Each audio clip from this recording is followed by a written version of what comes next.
Welcome to another review, and this time it's of two models, both the same class. It's the Hornby Schools Class 440s, and the first one is number 30932 Blundells in early BR line black livery, and the other one is number 30901 Winchester in the later BR green livery.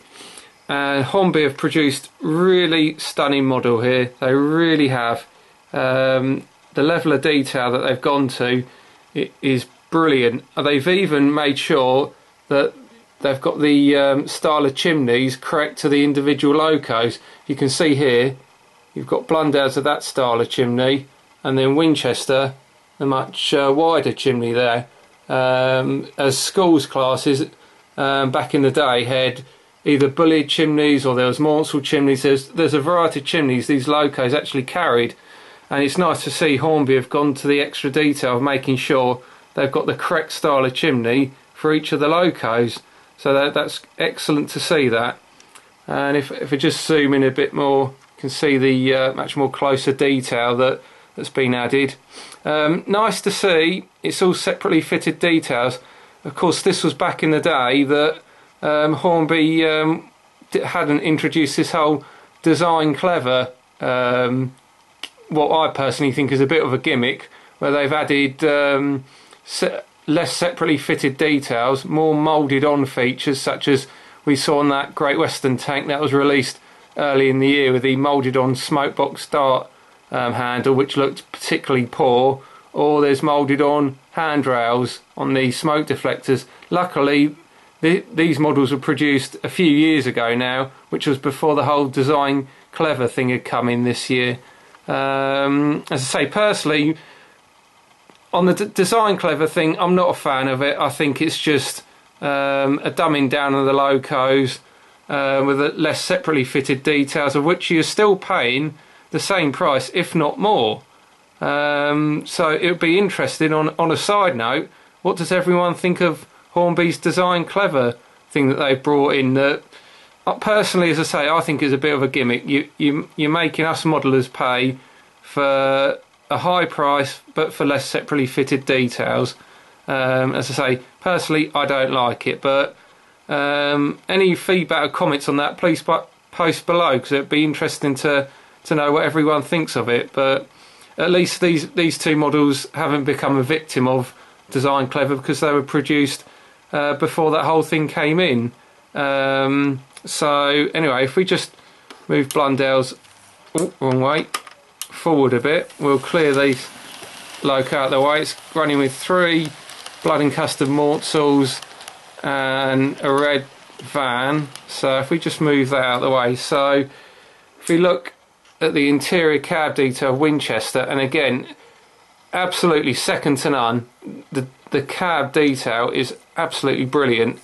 You can see that you've got the water gauges there, regulator handle, you've got the dials. This is really good detail that Hornby have put in the cab. Really very good.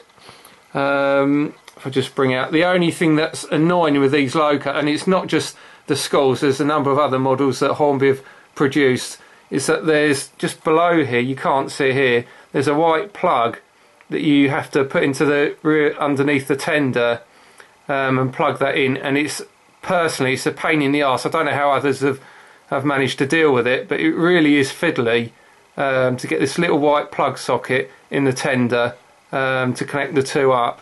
It really is quite fiddly. That's the only drawback with this loco.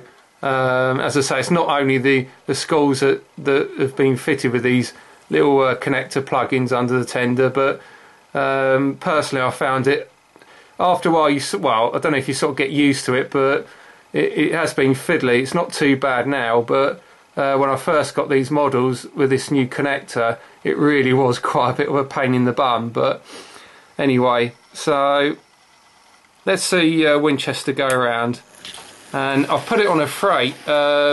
Basically, the reason I put Winchester on the freight is that it's in late BR green livery, and Schools classes until the very last days of BR of their running in BR era never really hauled freight.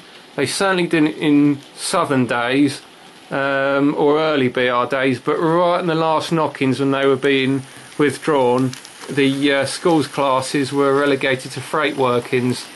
So that's why I put Winchester on the freight and Blundells on the passenger set. But as you can see, even slow running, very good motor. I'll just quicken it up a bit. Very good motor there from the schools. So if we just slow that down, we bring that one to a halt, and we'll just have a look at Blundell's going around now. And I don't know if it's only just me, I do think engines in lime black livery paired with some blood and custard coaches really does, is quite eye-catching, the combination. It really does look very nice. I have also got BR green Maunsell coaches, and I tend to run them with the BR green schools. So you've got a nice combination there with the schools class locos. You've got the BR green ones you can put with green Maunsells, and you've got the lime black schools you can put with the blood and custards. So it's a lovely combination you can have with these locos. As you can see, very good motors that have been added to these locos. So we just watch that go around. I'll quicken it up again. Very easy to go around the track, as you can see. And we'll just slow it down now as we bring it back side to side with the BR green schools. So as you can see, I can't really fault these models by Hornby. Yes, the white plug underneath the tender is an absolute pain, it really is. But other than that, in terms of the detail, very good. And as I say, it's a shame Hornby are bringing out this whole design clever thing now, because for me it's dumbing down of the models, and it really is a pity. Luckily, as I say, some of these older models made a few years ago haven't obviously been the victim of design clever, and Hornby were producing stunning models such as, say, the Schools, the Bulliards, Q1s, T9s, King Arthurs, M7s. Hopefully we'll still see Hornby produce models to this high level of detail, because they are quite brilliant, they really are. So but yeah, that's my review of the Hornby Schools Class 440s. Any feedback, whether on the models or, as I say, on this whole design clever thing, be interesting to hear other people's opinions on it. So there we are, that's my review of the Hornby Schools Class. Thanks for listening.